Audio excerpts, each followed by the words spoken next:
Hi there, I'm Nathan Hawthorne, a secondary school art teacher and comic creator from London, here to talk about art education and more. Now, there's a lot of fear and uncertainty going around about this pandemic that's currently sweeping the world. Now, some of it's appropriate, but some of it is also exaggerated. Now, I'm not here to talk about the ins and the outs of the coronavirus or about what measures should be taken by governments. What I'm here to talk about is simply you British GCSE students, and specifically you art students, and I'm going to try and prepare you for all scenarios.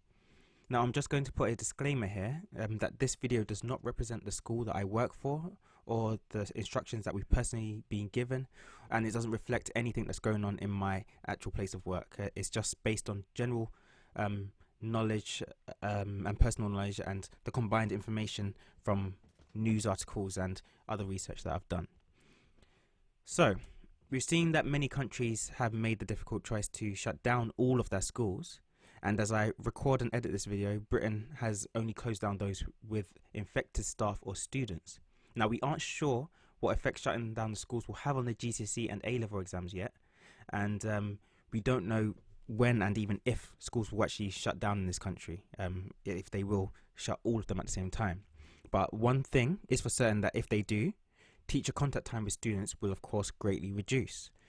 Now, lots of students don't realize this, but teachers and students are the core of the schools and teaching. Without either of those, the teachers or the students, there is no school.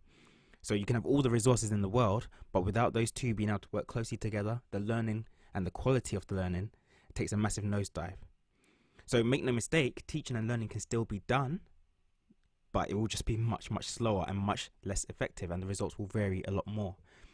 Now, it's no secret that teachers countrywide have been told to prepare resources for online platforms to allow students to continue working at home in the case of a shutdown.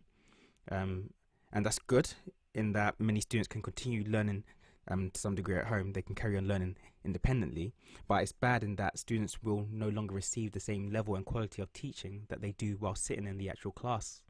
And it also means that some subjects will come to a complete standstill because they cannot be done at a student's home. They have to be done in the right conditions at school. So, for example, students doing non-practical subjects, your work will be for the most part accessible, since you don't need specialist equipment if you're not doing a practical subject.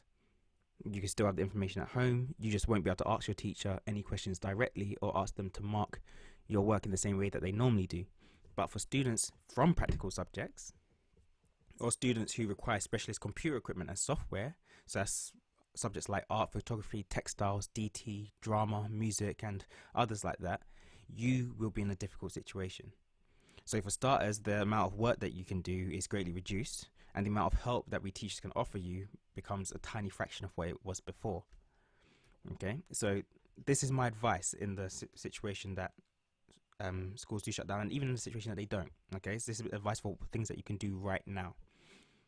First of all, make sure you do as much work as you possibly can before the schools shut down. Okay, I'll repeat that again. Do as much work as you possibly can before the schools shut down. Many of you practical students have either done your exams already, your exams and your performances already, or you're in the process of doing them. Well, you need to ramp up your work output. You need to work faster, get things done. Get as much finished as you can, and make use of all the materials and resources that you have at school. Stay behind at lunch after school so that you can work for longer, and make use of your teacher and the larger classroom space and equipment, because let's face it, most of us do not have a lot of that stuff at home. Also, I advise that you start stocking up on art supplies. Some schools will lend you materials like shading pencils, paints, paper, and more. So just ask your teachers whether you can take some home and return it in the after the course is done, or after the piece that you're doing is done. Maybe even after the entire exam is done, so in July. That way, even if the school shuts down, you'll still be able to work at home. Also, now's the time to ply your teachers with questions. The next opportunity you get, so when you enter school next, ask them exactly what you need to do to get the grade that you want, and how to improve your work to the level that will get you that grade, because it might be the last chance that you get to do it for a while. And make sure you note down exactly what it is, so you can refer to those notes later on. Because one thing that I haven't mentioned is that the reason that it's important to do all these things is not just preparing for the possibility that our schools get shut down, but you're also preparing for the possibility that either you or a family member, and maybe even your teacher, come into contact with the virus, either contracting it or being near someone who has, therefore mean that you have to self-isolate and therefore cannot go into school. Okay, if that happens, you're going to be out of school for a while everything carries on, everybody else is working, but you're not. So this could happen at any time, on any day. So you need to be as prepared as possible for that possibility. So once again, I'm not trying to fearmonger or cause anxiety. This does not reflect my own personal school.